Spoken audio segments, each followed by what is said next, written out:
Medyo hinihina ko lang yung electric fan, ano po. Parang sumasali sa boses. So, magandang gabi mga kapatid. At tayo po yung magpapatuloy na sa ating pag-aaral po sa gabing ito, ano po. Sa ating po mga igsoon, maayong gabi sa inyong tanan na igsoon. Sa ating mga kakabsat, JT Northern Luzon, na ibang gabi kada kayo amin kakabsat. Sa Southern Luzon, sa mga Bicolano po, Diyos marahay na banggi sa Indugabos, sa mga taga Pangasinan, mga Santos Yalabi, dito po sa Carabao Island, Maya da gabi. Dito po sa amin, Maya Pabengi. Ano po. Yun po ang ating mga pagbati sa iba't ibang wika po ng ating ilang wika naman po, hindi naman po lahat. Ano. Napakarami po ng ating mga wika. May kisandaan. So sa ating pong pagpapatuloy po, ano po sa gabing ito, ay dito po sa pangalawang bahagi ng Genesis chapter 28. At matatapos tayo sa Genesis chapter 29. Makikita po natin na umalis po sa Jacob sa Beersheba at pumunta sa Haran. Dalawa po ang pangalan ng lugar na ito. No po? Yung isa, tinatawag siyang Padan Aram. Kumisa tinatawag siyang Haran. So, ito ay parehong lugar lang po kasi sabi ni Rebecca si Rebecca, hindi si Rebecca. O si Rebecca nga. Sabi niya kaya ko, pumunta ka sa Haran. Sabi naman ni Isaac, Padan Aram. So, marahil ito po yung dalawang version ng isang lugar. Dalawang pangalan, pero isang lugar lang. So, dito po sa eksampong talata, umalis si Jacob sa Beersheba, yun po ang doon sila nakatira, at pumunta sa Haran. Yun po ang destinasyon niya. Sa ikalabing isa, dumating siya sa isang lugar at nagpalipas ng magdamag doon sapagkat lumubog na ang araw. Kumuha siya ng isa sa mga bato sa lugar na yon at inilagay sa kanyang ulunan at nahiga roon upang matulog. So, hindi katulad po ng alipin ni Abraham. Nagsuguin niya siya ito sa harap para hanapan ng asawa si Isaac. May mga kasama. Pero sa pagkakataon na ito ay obviously si Jacob ay nag-iisa na po. Siya'y na naginip na may isang hagdan na nakalagay sa lupa ng dulo'y umaabot sa langit. At ang mga anghel ng Diyos ay nagmamanik-manahog doon. At ang Panginoon ay tumayo sa tabi niya at nagsabi, ako ang Panginoon, ang Diyos ni Abraham na iyong ama, ang Diyos ni Isaac. Ngayon pasinin po natin na po. Hindi sinabi ng Diyos, ako ang Diyos mo. Ang sinabi niya, ako ang Diyos ni Abraham na iyong ama. Hindi po literal na ama dahil yun ay lolo niya na po. At ang Diyos ni Isaac, yun ang tunay niyang ama. So hindi binanggit ng Diyos, ako ang Diyos mo kanya. So ito po ay isang, tsaka mo naman kapatid.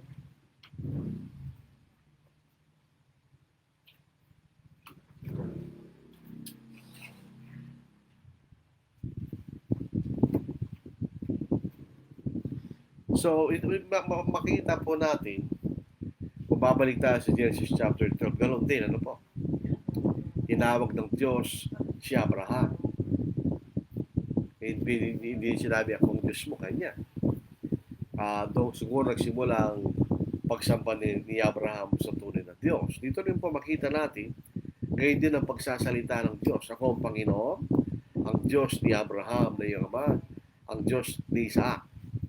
Check po nga po natin kung anong Panginoon ang ginamit nila rito. Ano po?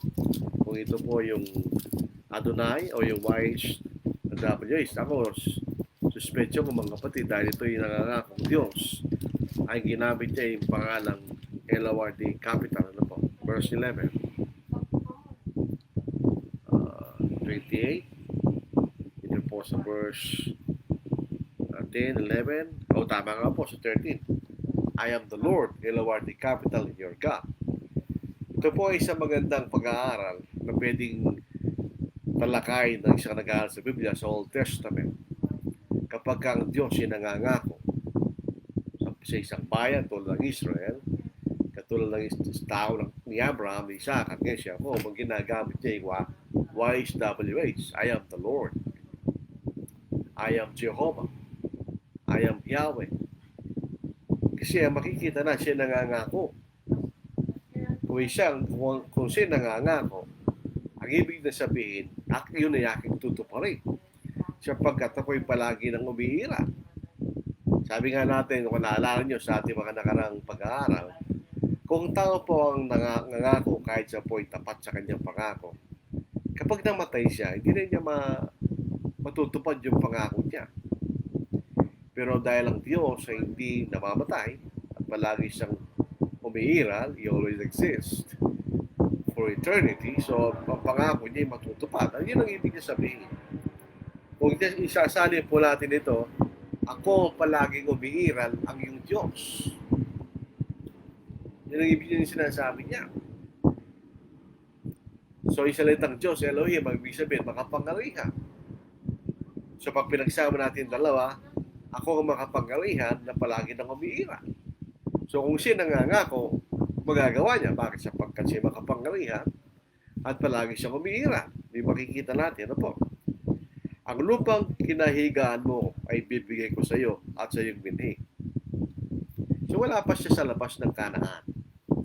Dahil ang lupang ipinangako ng Diyos kay Abraham sa Genesis chapter 15, maalala nyo, ay mula po sa ilog sa ilog ng Egypto, sa pagitan ng Egypto at ng Kanaan hanggang sa malaking ilog sa Euphrates River. Ano po? So yun ang Kanaan. So wala pa siya doon sa lampas po ng Euphrates. Nandun pa siya sa lugar ng Kanaan. Parang mahina ang kuryente.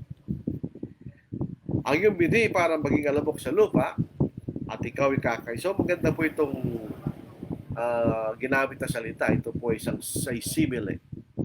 So hindi alabok kung magiging anak niya. Parang alabok.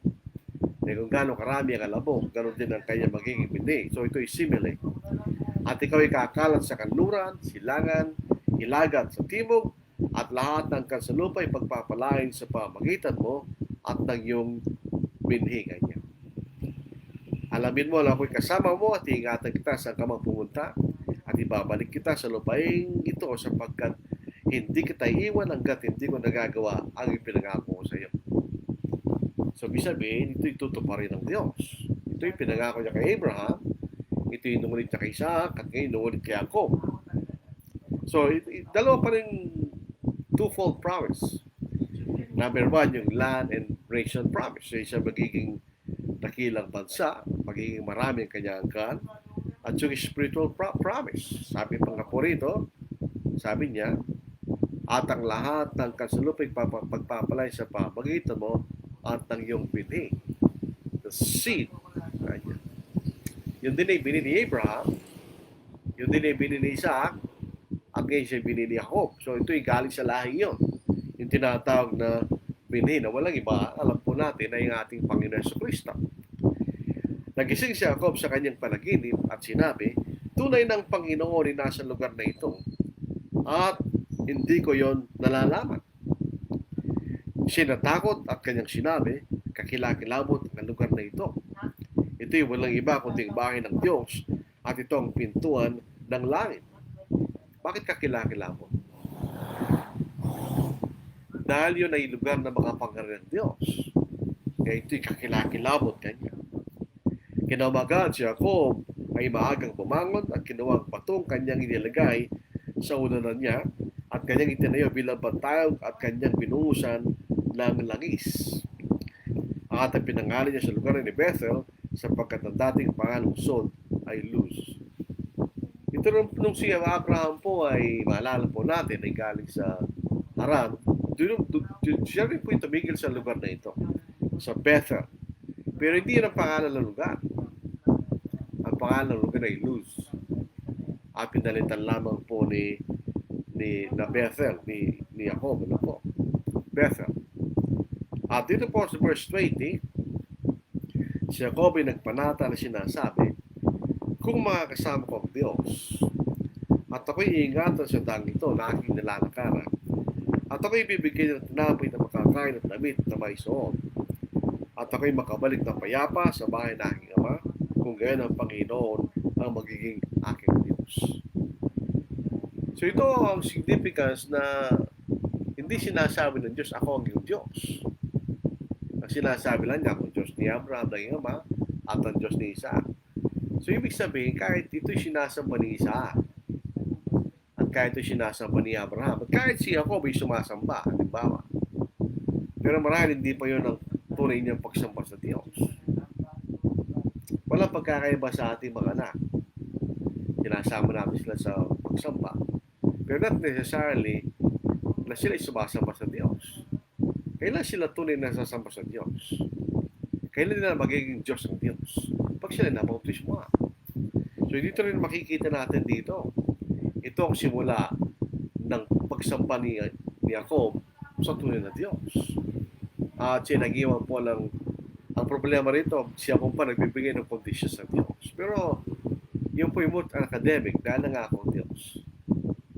Sabihin, pag nangako ang Diyos, gagawin niya. So sabi niya, ikaw ang aking magiging Diyos. Sa verse 20, ang batong ito nakikita na yun bilang pantayog ay magiging bahay ng Diyos. At sa lahat ang ibibigay mo sa akin, ay ibibigay kong 10 bahagi sa iyo. Ano mapapasin natin dito sa 10 bahagi? Ito lamang pangalawang pagkakataon na mababasa natin sa Bible yan.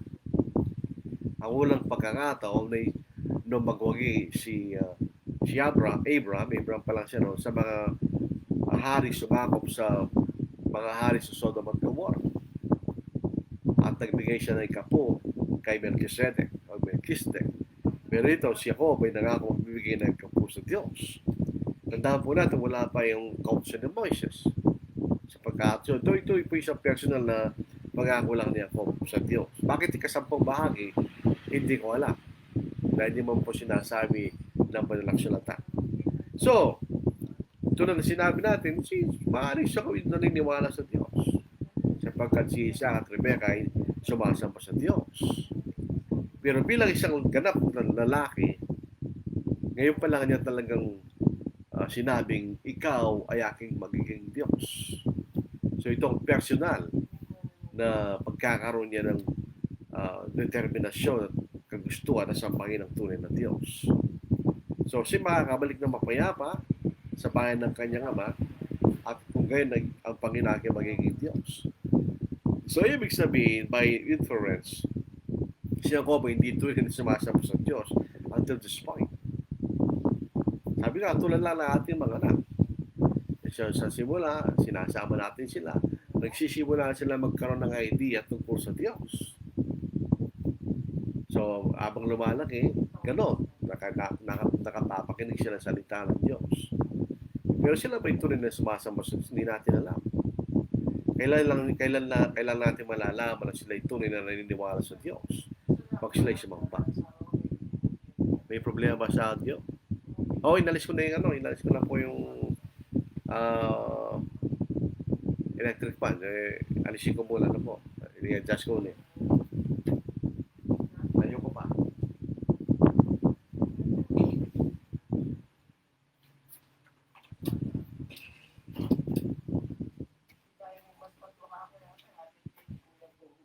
Wala na siya problema sa audio. Ayan. So, yun po makikita natin dito, no po. Dito sa pagkakataon na ito, dito nagsimulang tunay na sumamba si Jacob sa Diyos. So, ito po isang aral sa atin.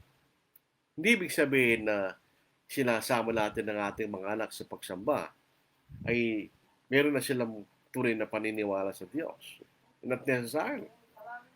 Kailan nangyayari yan? Pag sila nag-decide personally na sila naniniwala sa Diyos at sila ay magpabautismo.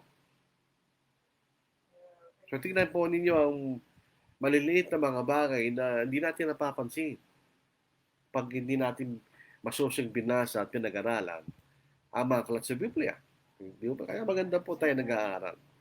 So dito po sa Genesis chapter 29, si Jacob ay nasa Haran na. Tandaan po natin, kinumpit ko po ito, ito po ay mula po sa puntong kinatitirikan kung saan nakatira si Isaac, si Abraham, at si Jacob.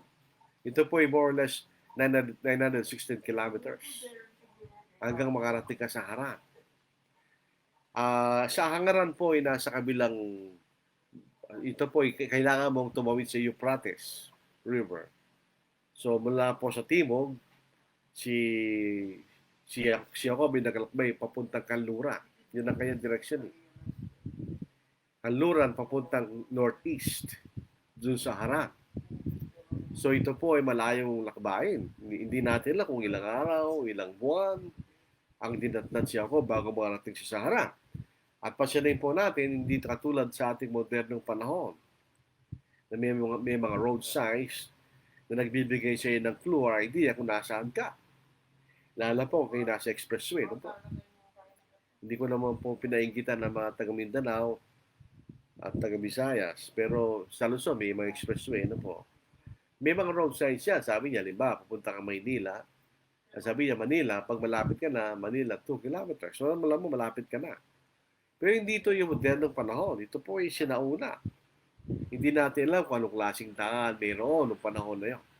Dahil alam po natin, yung Roman Empire, ano po, sila nagsimulang magkaroon ng sistematikong sistema ng mga daan. Hanggang sa panahon na ito, ang ilan sa mga daan na yan ay nandun pa rin. Ganong katibay ang mga ginawang daan ng mga Romano. At din rin natin makikita ang karunungan ng Diyos. Pag ipapangaral ng Ebanghelyo, kailangan mo maglakbay. At inintay ng Diyos yung panahon ng mga Romano ay makagawa ng mga sistema ng daan upang mas madali makapaglakbay ang sino mga nangangaral. Yung po ay karunungan ng Diyos. Kaya yung mayroong timing yan. So, yung panahon na ito, wala pa yung mga sistemang yun. Siguro, yung daan nila ay bahala ka na. Pero definitely may daan. Hindi nga lang siguro simentado katulad panahon natin ngayon. Sa unang talata ng ikadalaputsiyam na kabanata, na magkagay nagpatuloy siya Jacob sa kanyang paglalakbay at nagtungo sa lupain ng mga tao sa silangan. Itong tandaan natin, hindi po ibig sabihin na basa mo yung East. Ito'y tumutukoy sa Pilipinas. O ito'y tumutukoy sa Southeast Asia. O hindi po yun. Not necessarily. Ang silangan dito ay tumutukoy from the point of view ng Canaan. So yung Canaan, yung Haran ay nasa silangan, northeast actually. So ito yung mga tao sa silangan, sa mga di makikita yung lupain ng mga tao sa silangan kanya. Ito po sa Isaiah, babasahin natin. Noong nagpakita sa panahon po ni Haring Hezekiah, kung di ko nagkakamali, mayroong mga taong taga-Babylon ang pumunta at nagpasyal sa lupain po ng Israel. At nakikita natin, pinakita ni Hezekiah ang kanyang kaharian, lahat ng pag-aari. Kaya nagtanong si Isaiah sa verse 3. Then Isaiah the prophet went to King Hezekiah and said to him, "What did this man say? And from where did they come to you?" So Hezekiah said, "They came to me from a far country, from Babylon." Ang Babylon po ay nasa silangan.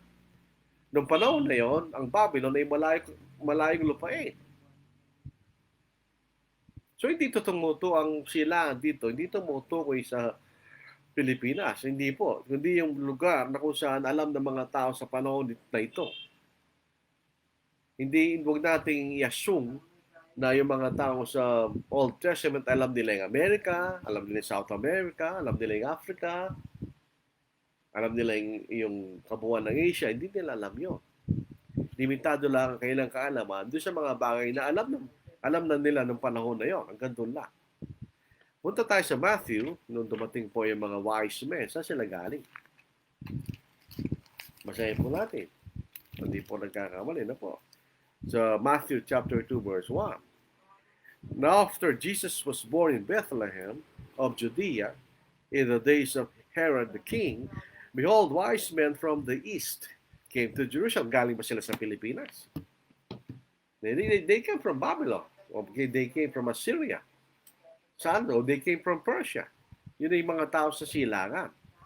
Yun ang silangan sa panahon na yon, hindi po yung silangan sa panahon natin ngayon. Kailangan po maunawaan natin yung kailang geography na iba sa ating geography. Ano po? Bagamat ang mundo ganun na, pero hindi nila alam yung ibang bahagi ng mundo na may kaalaman katulad natin ngayon. So dito po sa ikadalawang talata, siya tumingin. So ngayon, malapit na siya. So in other words, hindi na sinabi sa atin yung paglalakbay niya mula sa Beersheba hanggang makarating sa Sahara. So, it is necessarily inferred na nagbiyahe siya. How long? Hindi natin alam. So, tumingin at nakita ng isang balon sa parang. So, ang kailang paraan ng tubig ay balon. Ngayon, ganun pa rin. Nung panahon ng mga Romano, sila po'y nakagawa ng sistema ng pagdadala ng tubig mula sa malayo papunta sa Rome. Yun ang kanilang tinatawag na aqueduct. Hanggang ngayon, doon pa rin sila. So, meron sila sistema ng running water. Hindi nga lang katulad sa panahon natin na nasa tubo, sila ay nasa ilalim ng kanal na nasa ilalim ng syudad. Doon sila kumukuha ng tubig. Gano'ng kalinis yung tubig na, hindi natin alam, pero yun ang inumin nila. So tumingin na nakita ng isang balon. So dito sa Middle East ay balon. May 3 kawan na mga tupa na nagpapahinga sa tabi noon. Sapagkat sa balong yon ay pinainom ang mga kawan, ang batong nasa ibabaw ng labi ng balon ay napakalaki. So ang imagine natin, ito yung balon at meron siyang takip sa itaas. Pagka gusto nilang kumuha ng tubig, inaalis nila yung takip sa taas. At sila yung umigib ng tubig mula sa balon. Bakit may takip? Para malinis. Nakapagtataka nga yung mga balon sa Pilipinas, minsan wala naman silang bubungan eh. Ito may takip, so malinis. Natatang ko pa yun, nung ako'y maliit, may mga bahay na walang bomba, kundi balon. Meron siya mahabang kawayan na may parang tabo sa pinakadulo, yun ang pangigib nila. Pero ngayon wala na ako nakikita. At kapag nagkakatipon doon ang lahat ng kawan, iginugulong ng mga pastol ang batong nasa ibabaw ng labi ng balon at pinainom ang mga tupa at muling nilalagay ang bato sa kanyang lugar sa ibabaw ng balon. Sinabi sa kanila ni Jacob, mga kapatid ko, taga saan kayo? At kailang sinabi, taga-Haran kami. So nakarating na sa Sahara. So dito po ang clue na may mga tao kapag may balon. Kasi ang balon hindi lamang source ng tubig para sa mga hayop, ito rin po yung source ng tubig para sa mga tao. Katulad po sa Sahara Desert, malalaman mo na may tao kapag may oasis. Yung pong lugar sa isang disyerto na for whatever reason ay may tubig at may mga halaman. Pag mayroong oasis, may mga tao sa malapit dahil meron silang source of water. So, ganun din po rito, makita natin, pag may balon, ay may mga tao doon. May mga community. Kaya tinatanong tinanong ni Jacob, taga saan po, mga kapatid ko, taga saan kayo? Taga Haran kami, kanya. So, ang hirap maglakbay ng panahon na yun. Walang road signs, walang palatandaan. So, ang tinitingnan mo lang siguro yung araw, dahil yun ang magandang source ng direction, ano po. At marahil yung mga dinadaanan ng mga tao talaga, siyempre may mga nagbabiyahe rin ng panahon na yan. So, yun lang ang sinusunod mo. At siya nakarating. Dahil kasama niyang Diyos. Hindi sabi ng Diyos, pinangakuan siya, hindi ba? Hindi kita iwanan kanya. Dahil kasama siya, nagtagumpay ng makarating doon. So, hindi problema yun. Ang providence ng Diyos, ang nagpatnubay kay ako para makarating siya sa lugar na yun. Sabi nga natin dito, walang water system, no? Katulad natin. So, ang paraan ng tubig, isa pa, magitan ng balon. Umukay sila ng balon kung saan may tubig. So, hindi lahat ng pagkakataon, pag sila humukay para maging balon, ay nagkakaroon sila ng tubig. Pero obviously, dito may tubig. So, mayroong mga kumpul ng tao sa malapit. And sa verse 5, sinabi niya sa kanila, kilala ba niyo si Laban na anak ni Nahor? At kailang sinabi, kilala namin siya. Si Laban ay kapatid ni Rebecca. So ito'y kanyang tiyo. So ito'y talagang lugar na kamag-anak ng kanyang ina. At sinabi niya sa kanya, sibay mabuti ang kalagayan. So ito po isang tanong ng isang kamag-anak siyempre. Tinitingnan mo kung anong kalagayan ng kamag-anak. At kanyang sinabi, at narito ang kanyang anak na si Raquel na dumating kasama ang mga tupa. So ito ay pinsan niya. First cousin niya yan, di ba? Kasi magkapatid yung mga magulang nila. So sila ay magpinsan. First cousin, ano po. So si Raquel o si Rachel ay kanyang pinsan. First cousin, ano po. Sinabi niya, tignan niyo, maaga pa. Hindi pa oras pang tipunin ng mga hayop. Painumin ninyo ang mga tupa at inyo silang pastuli. Ngunit subalit sinabi nila, hindi namin magagawa hanggat hindi natitipong lahat ang kawan at naigulong ang bato mula sa labi ng balon at saka lang namin painumin ang mga tupa. Dahil siguro mabigat yung takip ng balon para hindi pabalik-balik yung balon. Minsan na lang ang pagpapainom ng mga tupa. Yun ang sinasabi nila. So ito po, obviously, hindi alam ni Jacob yung kalakaran ng lugar na yun. Siyempre, kung mabigat yung bato sa takas ng balon, ay napakahirap buksan mo, sara mo, magiging prone sa dumiyong. Kaya minsan na lang pagbukas, painumin lahat, at sasara. Kaya sabi niya, hindi namin magagawa hanggat hindi natitipong lahat ng kawan at may gulong ang bato mula sa labi ng balon at saka lang namin mapainumin ng mga tupa. Tama nga naman. Samantala, nakikipag-usap pa sa kanila, dumating si Raquel kasama ang mga tupa ng kanyang ama sapagkat siya nag-aalaga ng mga yan. Ano mapapasin natin dito? Babae yun. Di ba dapat lalaki ang nag-aalaga ng tupa? Later na makikita natin, si Laban ay may mga anak na lalaki. Pero bakit mga babae? So, ibig sabihin, walang problema kung ang babae po ay magiging tagapag-alaga ng kawan. So, may kasipagan. Hindi katulad sa panahon natin ngayon na ayaw natin magtrabaho yung mga anak natin. No po? Pero nagtatrabaho sila. Na makita na Jacob, si Raquel, anak ni Laban, na kapatid ng kanyang ina, at ang mga tupa ni Laban, lumapit si Jacob at ginulong ang bato mula sa labi ng balon at pinainom ang kawan ni Laban. Sapagkat ito'y babae at si lalaki. Kaya siguro buksan ni Raquel yung bato, pero mas madali kung si Jacob. Kala pinsan niya yun malin natin, nabighanin na si Jacob doon sa panahon na yun. Hinagkan ni Jacob si Raquel at umiyak ng malakas. Sinabi ni Jacob kay Raquel na si kamag-anak ni Laban na kanyang ama at anak siya ni Rebecca. Kaya tumakbo si Raquel at sinabi sa kanyang ama, obviously, kilala ni Raquel kung sino si Rebecca. Kahit hindi pa siguro niya nakita. Dahil ito'y kapatid ng kanyang ama. Kaya bakit siya umiyak ng malakas? Excitement yun. Na makita mong kamag-anak mo pagkatapos ng mahabang paglalakbay. So, ngayon, tumakbo rin si Raquel sa kanyang ama. So, excited din siya na sabihin sa kanyang ama. Meron tayong makikita rito, siya inagkan niya. Hindi po ito lips to lips, hindi lips to lips. Ito sa pisngi siguro. Ito po ay isang pagbati. Yun ang paraan ng greeting sa mga tao sa Middle East, kahit hanggang sa panahon na ito. Hindi po handshake, kundi halik, kahit lalaki siya lalaki, o kaya babae siya lalaki, babae sa babae. Ganun po ang kanilang mode of greeting ng mga taga-Middle East. At ito yung nakarating ka sa Bagong Tipa. Doon sa Romans 16:16, greet one another with a holy kiss. Yun ang kailang paraan ng pagbati na hindi totoo sa panahon natin ngayon. Lalo na kung sa Pilipino pa, malaking problema yun pag gagawin natin yan. At hindi tumanggi si Raquel. Kung gagawin natin yan sa panahon natin ngayon pala nakita yung babae, tapos sinalakan mo, may malaking skandalo yun, ba't di siya nag-object?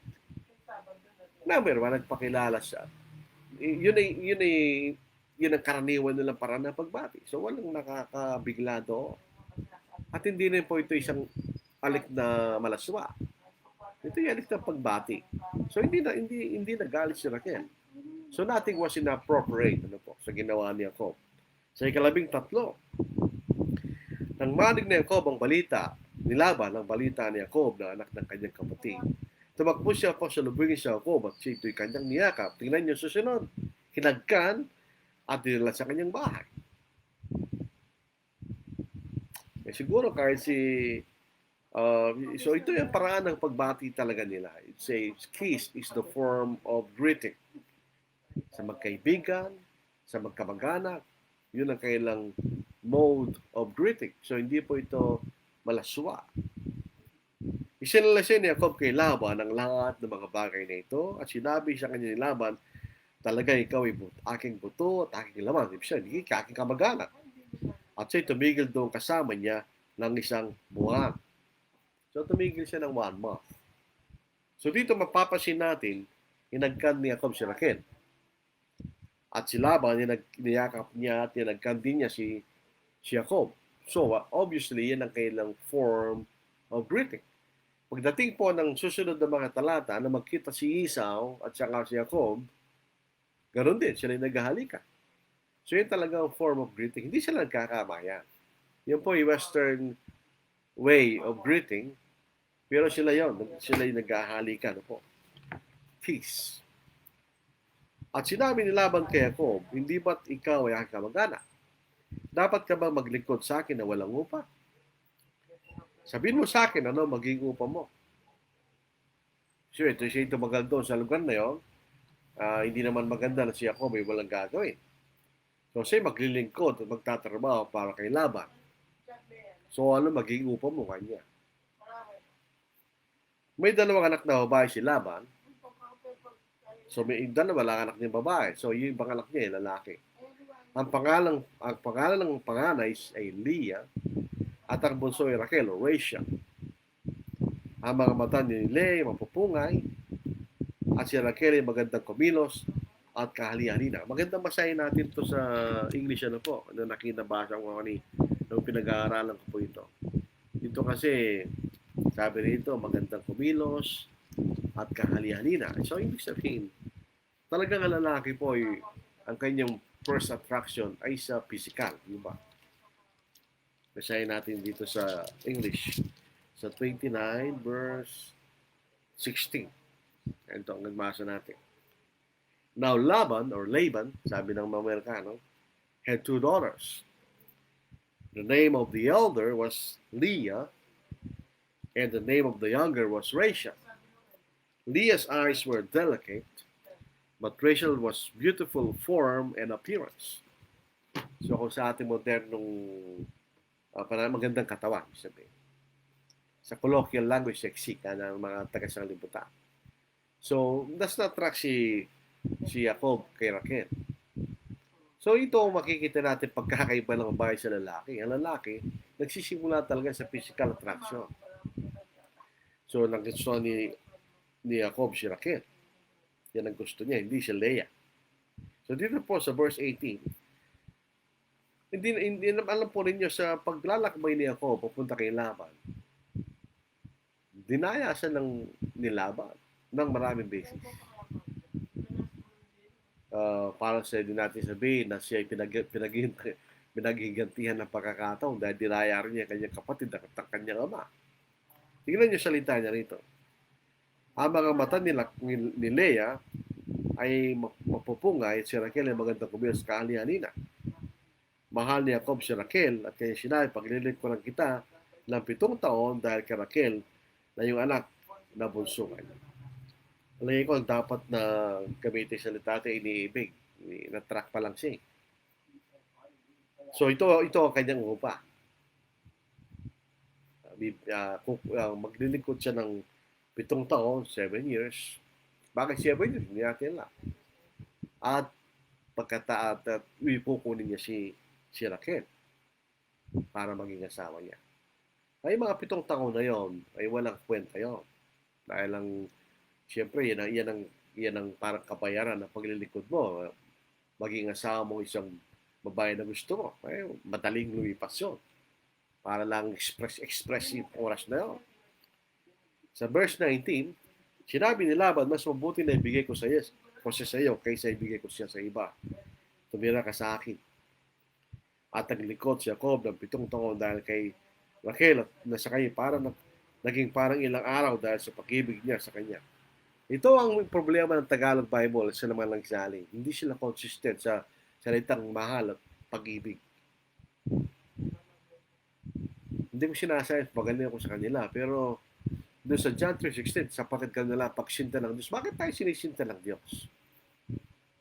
Hindi naman tayo babae na sinisinta ng Diyos. Ang magandamang salita ay pagmamahal. Because God values us, ayaw niya tayo mapariwara. So, iniligtas tayo ng Diyos. So, yung tamang salita ay pagmamahal, hindi pagsinta. Ang pagsinta ay pagsinta ng lalaki at babae. So, hindi ko po alam ba't ganito ang mga nagsalin sa ating Tagalog. Hindi ko sila kinikriticize dahil ako'y nagmamagaling. Napapasin ko lang. Just an observation. Ano po. Kasi sa English, walang problema yan. Ginagamit lang ng love. Either love meaning desire between a man and woman, or love meaning yung pagmamahal. Tingnan niyo, hindi siya consistent. Ano? Hindi siya mahal ka, ito iniibig kanya. So, naglingkod dahil sa kanya, dahil sa pag-ibig niya sa kanya. Yung salitang pag-ibig, ang root word niya na ibig. Desire. So, yung salitang pagmamahal, ang root word niya ay mahal. So, you value.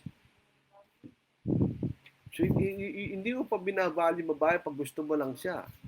Alam mo, hindi ka naman niya sagutin. Iniibig mo lang.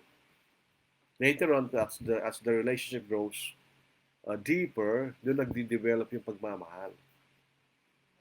So, yun po makita natin. So, dito po makikita ninyo, hindi pwede yung sabihin mong mag-usap tayo at mag-asawa na tayo. Meron magulang eh. Pwede bang sabihin ni ako kay Raquel, tara, dali na kita sa bahay ng aking ama. Ay, ahabulin ka nilaban niya. So, meron parental consent. Meron parental authority ang mga ama sa kanilang mga anak na babae. Dahil kung ayaw nilang ibigay kay Jacob, ayaw yung ibigay ni Laban si Rachel sa kanyang kay Jacob, hindi walang magagawa si Jacob. Meron kapangyarihan ng mga gulang na lalaki o parents sa kanilang mga anak when it comes to marriage. Hindi ba mga kapatid? So you have to get the permission of the father. Ito, makita natin. So kaya pumayag si Laban. Sabi niya, mabuti na ibigay ko siya sa'yo kaysa ibigay ko sa iba. Ibigay ko sa'yo kanya. So meron siyang parental authority. Yung pong legal age, hindi ginawa ng Diyos yan. Ginawa lang ng tao yan. Hindi tayo consistent eh. Pagdating sa iba, pag-aasawa, walang kwenta yung gobyerno na eh. Pero sinusunod na yung legal age ng gobyerno. Hindi ba sinabi ang Diyos no? Kasi sa mga first world country, pag 18 years old ng anak mo, wala ka lang magagawa. You have lost your parental authority. Ayon sa batas. Hindi tama yun. Ang batas ng Diyos ang mas batas sa batas ng tao. Walang legalize sa Diyos. So, ginawa lang ng tao yun for legal purposes. Makita natin. Pero meron pandaraya dito.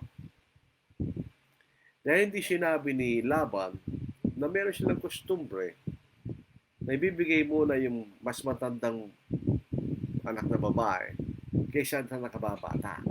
So ano ang layo ni Jacob? Ay ni Laban? Ba't dinayan si Laban? Ano ang layo ni Laban? Ba't dinayan si Jacob? Siyempre, maglilingkod siya ng 7 taon kay Raquel, tapos sila ibibigay niya, maglilingkod na naman siya ng 7 taon. So siya makikinabang ng 14 na taon. Sa paglilingkod ni Jacob. Siguro nakita niya, siyempre nakatapos siya 7 years. Nakita niya ang matinong paglilingkod ni Jacob. Either na totoo yung costumbre na yun o hindi. Either na yun ay gawa-gawa lang nila, di natin alam. Pero maaari itong costumbre nila yun. na nakita niya na nakinabang siya sa 7 taon. So, 7 taon po maganda. O 14 years. So, meron pandaya, meron deception, ano po. Dapat kung yan ang costumbre, sinabi na niya kagad, teka muna kanya. Hindi pwede yan. Kasi sa lugar namin, ang unang nag-aasawa ay yung matandang, yung pinakapangalan na babae, bago yung bunso. Kung gusto mo, si Rachel, maglingkod ka muna kay Lea ng 7 taon, tapos mangako ka maglilingkod ng 7 taon, ibibigay ko siya yung dalawang anak. Hindi niya sinabi eh. Bibigay ko sa iyo kanya, mas mabuti ibigay ko sa iyo kanya. Na later on, so verse 26 at verse 27, sinabi ni Laban, hindi ganyan ang kawagalian dito sa aming lupain. Na ibinibigay ang bunso bago ang panganay. Tapusin mo ang linggong ito at ibibigay rin namin sa isa bilang kapalit ng paglilingkod na gagawin mo sa akin ng 7 taon pa. So obviously si Laban o si Laban was taking advantage of Jacob. Pero siya makikinabang siya. Ano yun? Ginan niya, may isipin niya maglilingkod siya ng 7 taon pa. Eh di nakalibre siya ng 14 na taon na paglilingkod ni Jacob.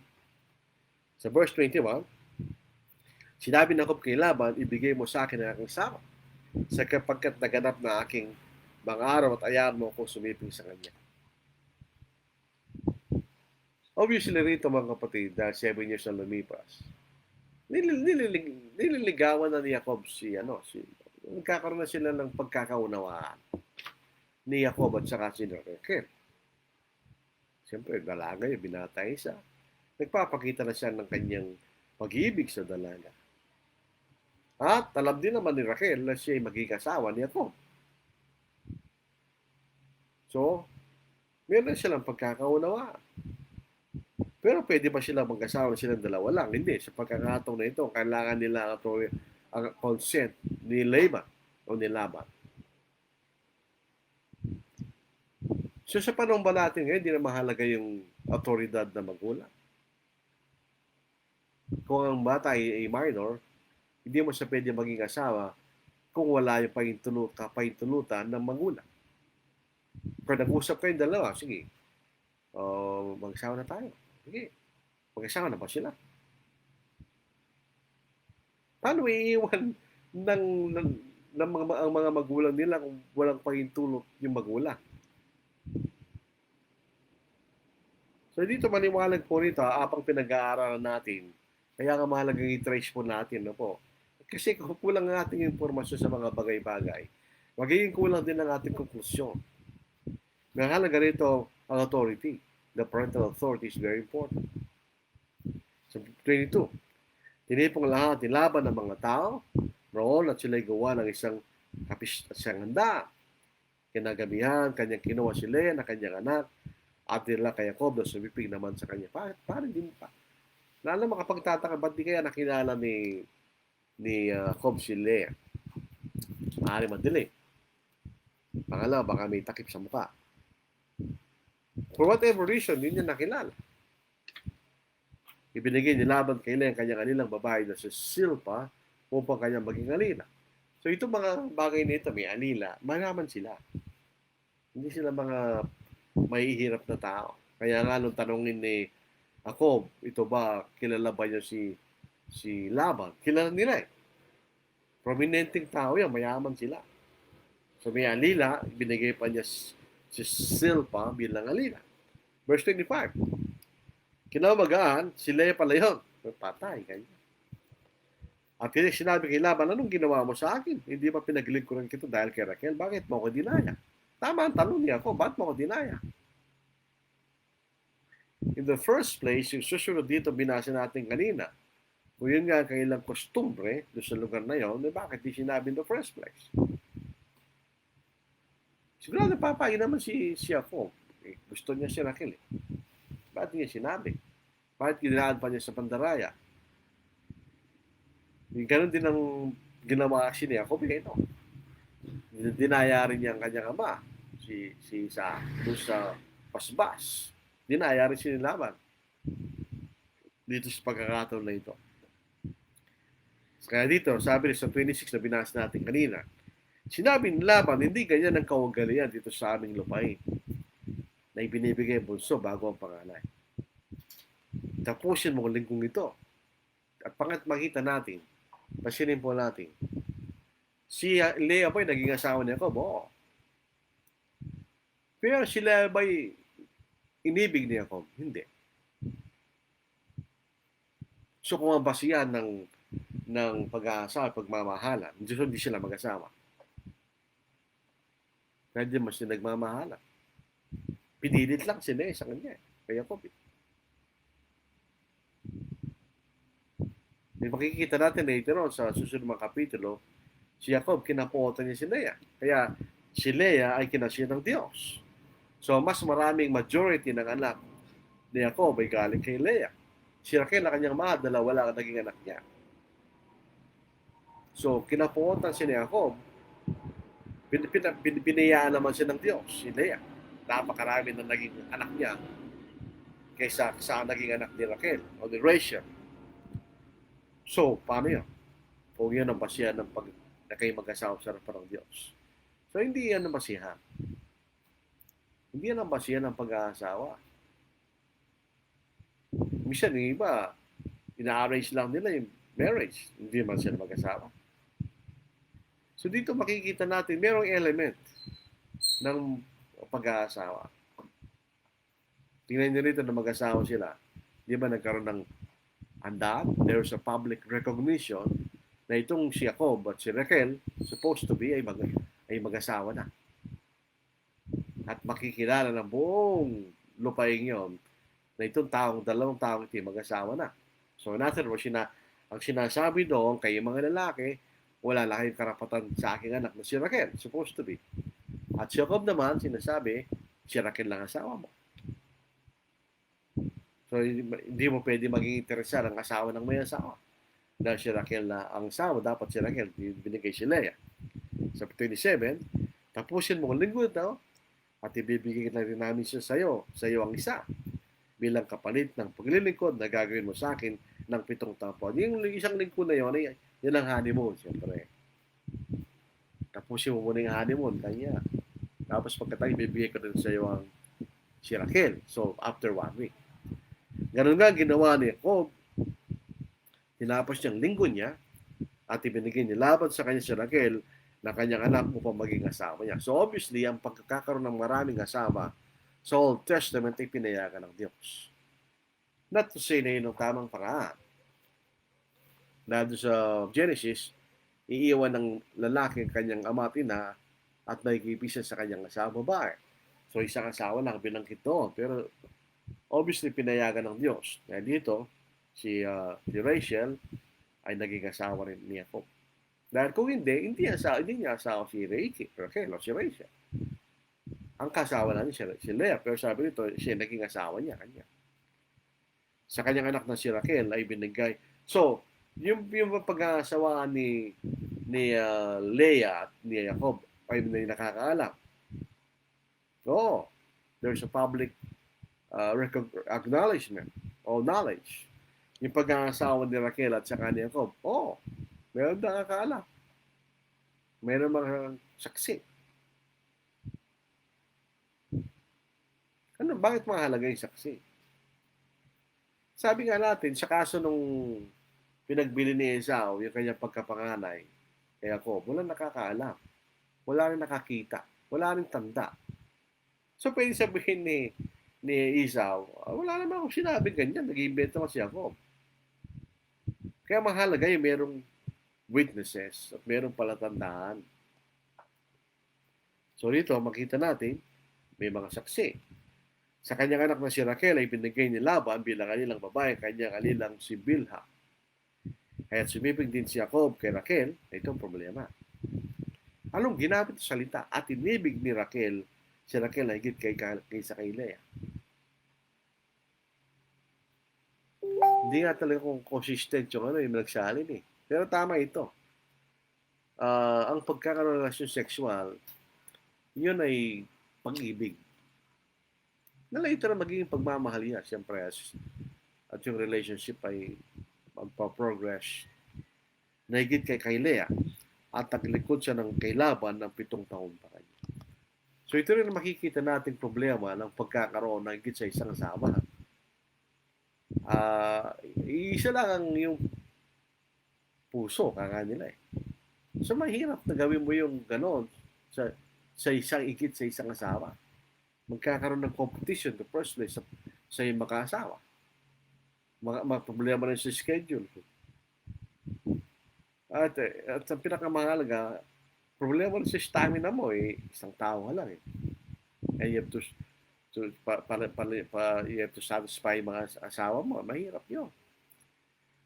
Pero hindi na natin problema yan. Problema nila yun dahil yun ang kailang ginawa ng panahon na yan. So, New Testament, bawal yan. Ito po, hindi ko makalimutan to dahil ito itinuro sa akin ni Brother Jim McDonald. Tinanong niya ako one time nung kayo magkasama. Marami pong beses na kayo magkasama, hindi ko na alam po sa mga beses sa isang pagkakataon sinabi kanya. Pero tinanong niya sa akin, how do you know that polygamy is not allowed in the New Testament?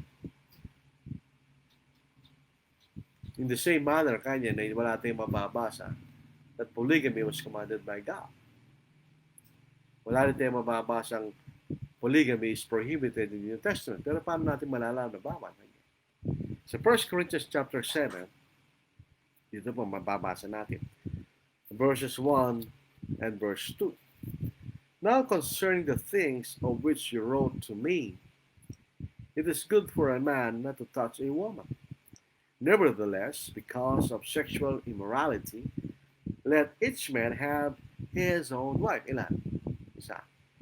And let each woman have her own husband. So, isa lang. Pinagbawal na po sa bagong tipan. So, ito makikita nating adventure ni Jacob sa Haran. Ang purpose doon talaga ay makikita siya ng asawa, pero hindi siya magtataga. At talagang original na purpose ng kanyang ina ay para palipasan mo ang galit ng iyong kapatid. Kanya. Yun lang. Pero tumagal siya. 7 plus 7, 14. Tapos naglalakbay pa siya, naglikod pa siya ng karagdagan. So, naamabot siya ng 20 years sa paglilingkod kay Laban. So, magkita si Esau at Jacob, it's after 20 years. At namatay si Isaac after 20 years. So, tumagal pa yung matanda. Di ba? Nung basbasan niya si Jacob, matanda na siya. At iniisip nila na malapit siyang mamatay. Pero tumagal pa rin ng 20 years bago siya namatay. At inilibing siya ni Jacob at ni Esau. Alam po natin na sila nag-uusap na noon. Dahil kung namatay si Jacob noong panahon na galit si Esau, talagang mahirap yun. So ito po ang bahagi ng ating paglalakbay na po.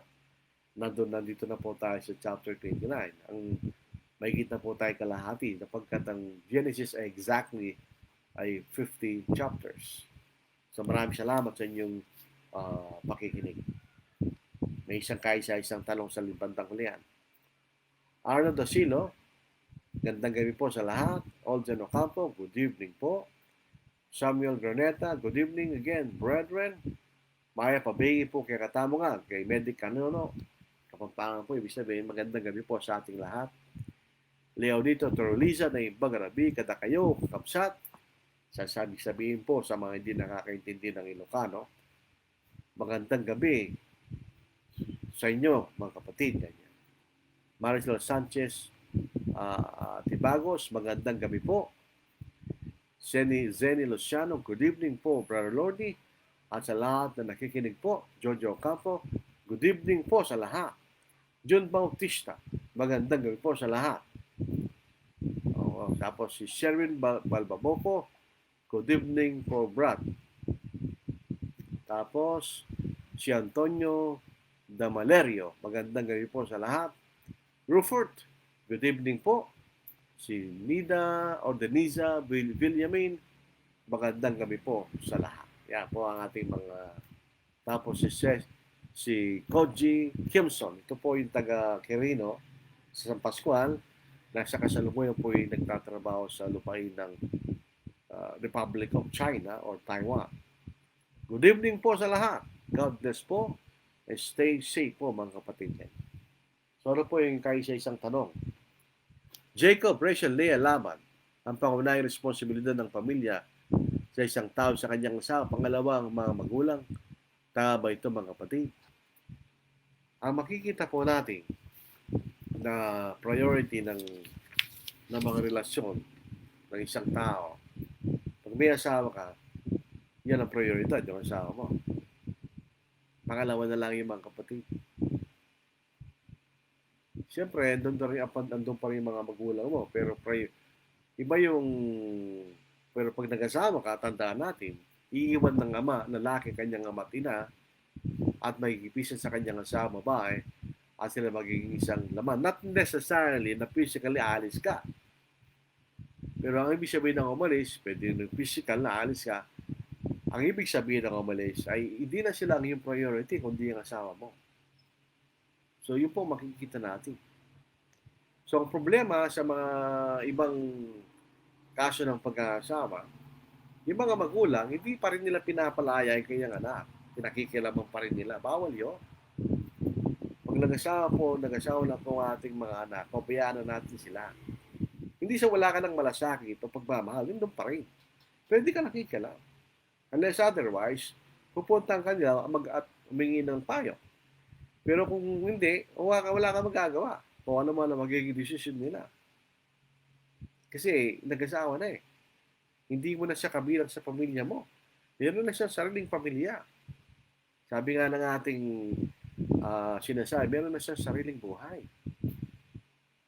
Kaya minsan, medyo masakit sa magulang pag nag-aasawa ng anak kasi mawawala na sa poder niya eh. Kay lalaki o kay babae. Nasa poder na siya ng asawa niya. So, ibig sabihin, you no longer have parental authority. Wala ka ng parental authority. Hindi mo na siya din kontrolin. Hindi na. Meron siya sariling buhay. Hindi siya sariling desisyon. Yung mag-asawa na nag-uusap doon. So, pangalawa na lang yung mga kapatid mo. Minsan, kung tutukusin, pag nag-asawa, wala ka na rin obligasyon sa mga kapatid mo. Kung tutukusin. Ano na lang po, voluntary na lang. Gusto mo, pero hindi obligatory.